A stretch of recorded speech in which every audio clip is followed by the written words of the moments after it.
चलिए अब देखते हैं हम पुष्पी यानी कि पुष्पी पौधों में लैंगिक चरण या आवृतबीजी पौधों में लैंगिक चरण। जिस प्रकार से जंतुओं में जनन होता है उसी प्रकार से पौधों में भी जनन होता है, ठीक है ना। देखिए लैंगिक जनन के लिए युग्मकों का बढ़ना अनिवार्य होता है। अगर हम पुष्पी पौधों की पुष्पों की संरचना देखें तो उसमें क्या क्या होता है, पुंकेसर होता है और स्त्री केसर होता है। पुंकेसर नर जननांग है और स्त्री केसर मादा जननांग। जो पुंकेसर होता है, जो पुंकेसर होता है, पुंकेसर के 3 भाग होते हैं। ये पुंकेसर की संरचना है।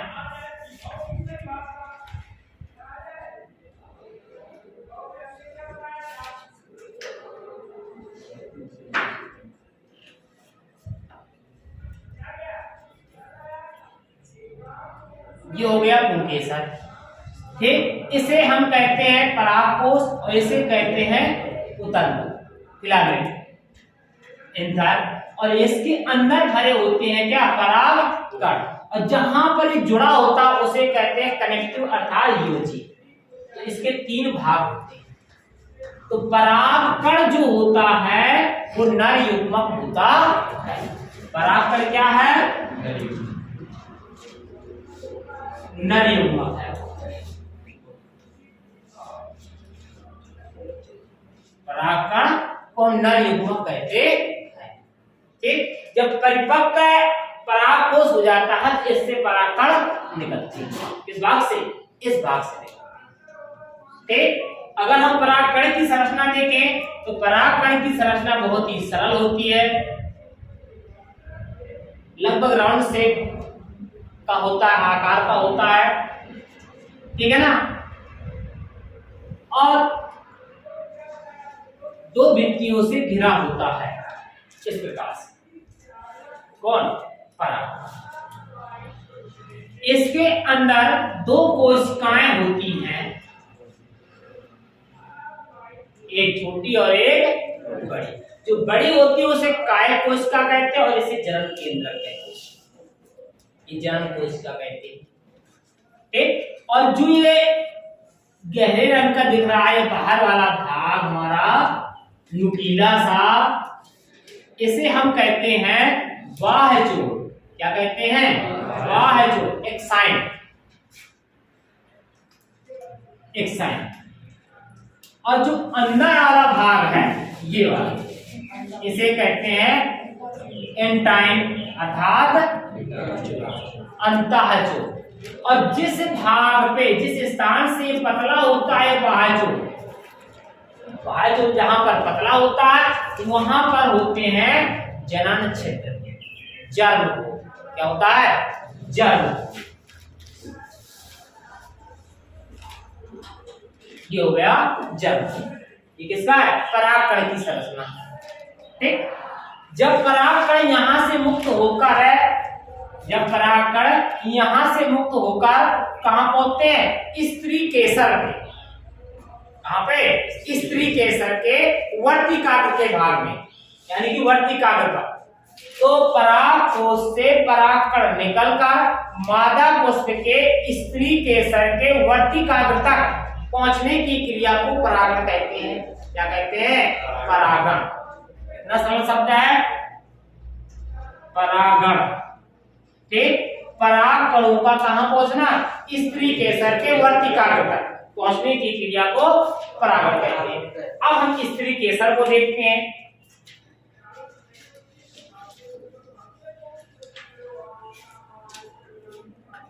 देखिए स्त्री केसर जो होता है वो इस प्रकार का होता है।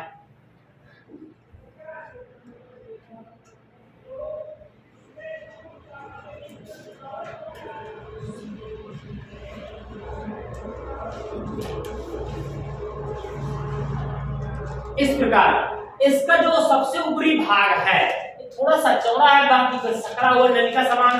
फिर आधारीय भाग को चौड़ा दिखाई दे रहा है, ये ज्यादा चौड़ा है।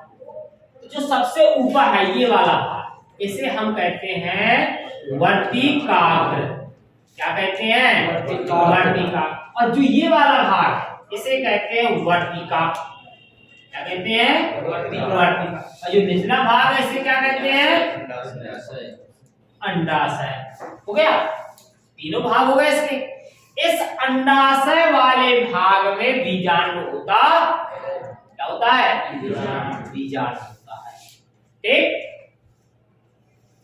ये संरचना होती है बीजांड की।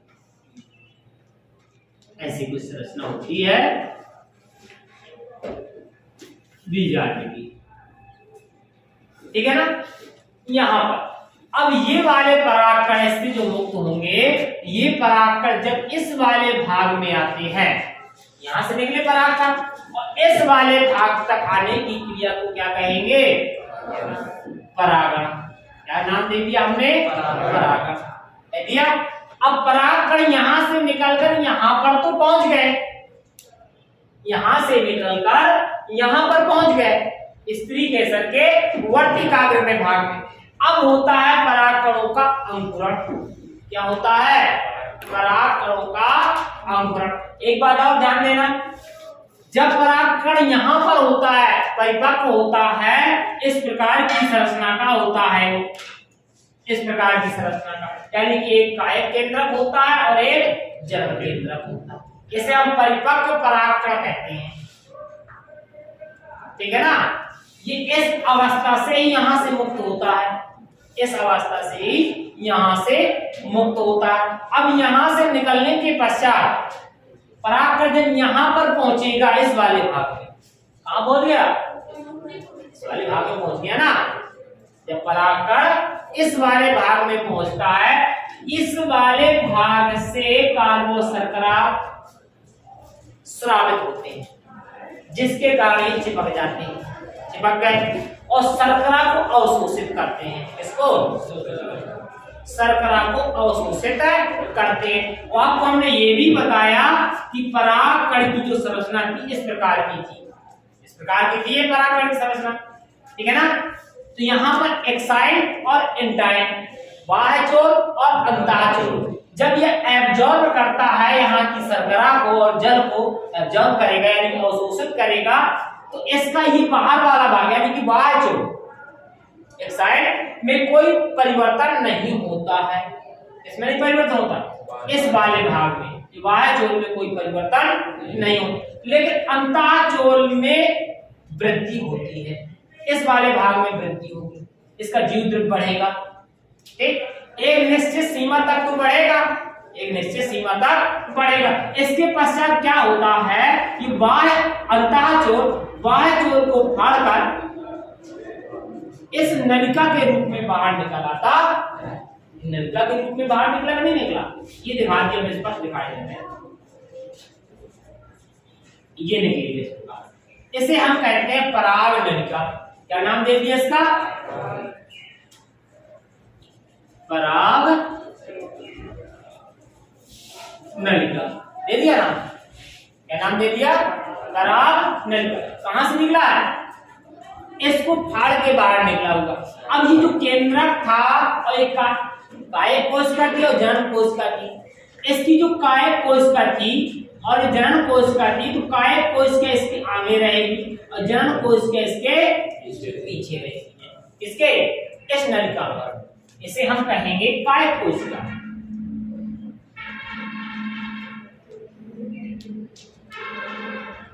ये कहलाएगी कायक कोशिका और ये कहलाएगी जनन कोशिका, ये जनन केंद्र।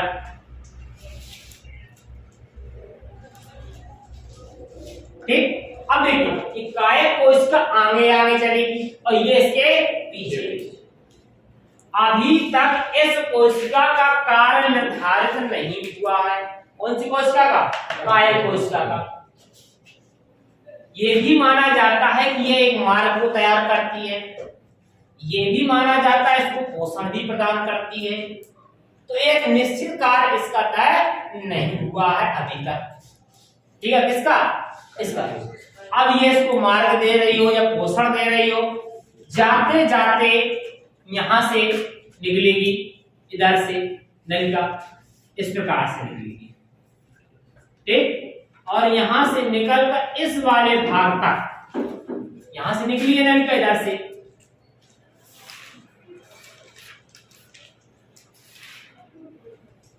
ये आई निकल के इस वाले भाग तक, यहां तक आते आते ये नष्ट हो जाती है। कौन? काय कोशिका। अब बचती है कौन सी? जनन कोशिका। ठीक उसी समय तक है जैसे वो नष्ट हो, उसके पहले यह विभाजित हो जाती और दो जनन कोशिकाओं में दो केंद्रकों में बढ़ जाती, दो जनन केंद्र या दो नर युग्मों का निर्माण कर लेती है। कौन? जनन केंद्र कोशिका। दो केंद्रकों का निर्माण कर लिया, ठीक है। अब हम इसकी थोड़ी संरचना को पढ़ते हैं ताकि स्पष्ट रूप से समझ में आ जाए हमें।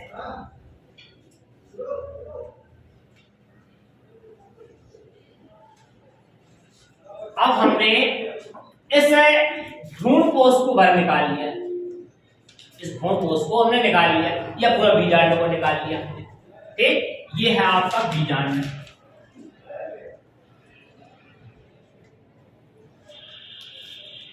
ये बीजांड होता है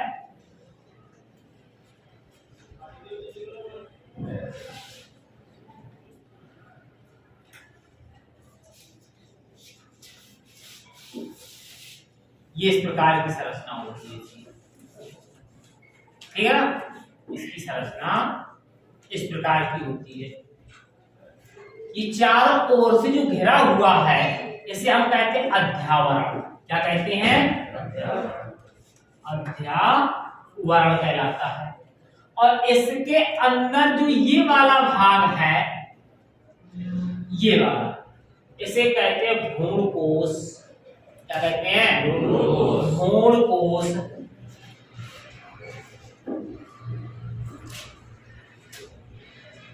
ठीक, इस भ्रूण कोश में, इस भ्रूण कोश में 7 कोशिकाएं 8 केंद्रक होती हैं। कितनी कोशिका होती है? 7 कोशिका और 8 केंद्रक होती। ये देखिए, ये 2 केंद्रक ये हैं, ये एक कोशिका है, इन्हें कहते हैं द्विध्रुवी केंद्रक। क्या नाम दिया जाता है इनका? द्विध्रुवी केंद्रक, ठीक है। ये ऊपर वाला भाग कहलाता है निभाग, यानी कि चला जा निभाग। तो निभाग की ओर जो 3 कोशिकाएं होती हैं, कितनी कोशिकाएं? इन्हें कहते हैं प्रतिमुख कोशिकाएं या एंटीपोडल सेल।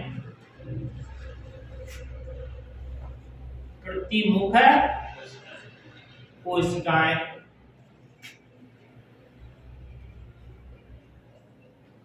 ठीक, ये हो गई। अब यहां पर नीचे की ओर अगर हम देखें तो यहां पर भी 3 कोशिकाएं उपस्थित दिख रही हैं हमें। इसमें जो बीचों बीच हम बड़ी कोशिका दिखाया, इसे कहते हैं अंड कोशिका। क्या कहते हैं? अंड कोशिका। अंड कोशिका। और जो साइड में है, पास में है, ये सहायक कोशिका। सहायक कोशिका, ठीक, ये हो गया। अब देखिए, इसकी संरचना के बारे में हमें चल गया पता। और ये जो चित्र बना हुआ दिख रहा है ना, इसे कहते हैं बीजांड द्वार। ये हो गया बीजांड द्वार, हो गया, ठीक। अब जो पराग नलिका का निर्माण हो रहा है, इसी वाले भाग से अंदर जाता है भ्रूण कोश में। इस वाले से, बीजांड द्वार के स्थान से ही ये पराग नलिका प्रवेश करती है। हमने ये भी बताया कि जब ये समाप्त हो जाती है काय कोशिका, ठीक उसी समय तक यहाँ पर 2 केंद्रकों का निर्माण हो जाता है और ये भाग भी गल जाता है। अब ये भ्रूण कोश में दोनों केंद्रक मुक्त हो जाते हैं। ये 2 केंद्रक मुक्त हो गए, ये दोनों नर युग्मक क्या हो गए?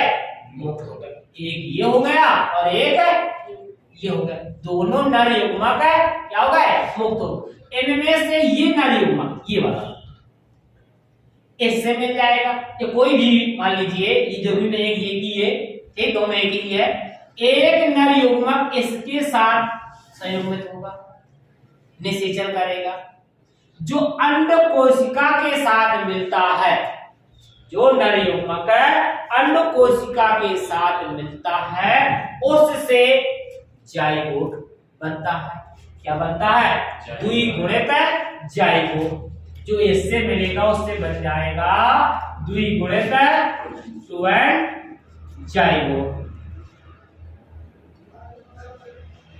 ये बन गया द्विगुणित जाइगोट। किसके द्वारा? इसके मिलने। और जो इससे मिलेगी, देखिए यहाँ पर दो केंद्रक हैं, दिख रहा है ना, दो केंद्रक हैं। इन दोनों, इस कोशिका से जो नर युग्मक मिलता है, इससे संयुग्मित होता है, तब इससे बनता है त्रिगुणित भ्रूण कोश। क्या बनता है? त्रिगुणित भ्रूण कोश का निर्माण होता है। क्योंकि यहां पर हमने देखा है कि नर युग्मक का संयुग्मन दो बार होता है। कई बार हुआ है? एक बार यहां पर हुआ है और एक बार यहां पर हुआ। दो जगह हुआ ना, एक बार इसमें और एक बार इसमें, दो बार होता है। इसलिए इसे दोहरा निषेचन भी कहते हैं। इसको दोहरा निषेचन भी कहते हैं। समझ गए ना? अगर दोहरा निषेचन आ जाता है तो हमें इसको बताना। नवासेब ने इसकी खोज की थी, ठीक। और यह आवृत बीजी पौधों का विशिष्ट लक्षण होता, इसका आवृत बीजी पौधों का विशिष्ट लक्षण होता है, जिनपे दोहरा निषेचन पाया जाता है, अर्थात डबल फर्टिलाइजेशन। क्या पाया जाता है? Double fertilisation. ठीक, मानों में नहीं पाया जाता है, ये सिंगल ही पाया जाता है। ठीक है।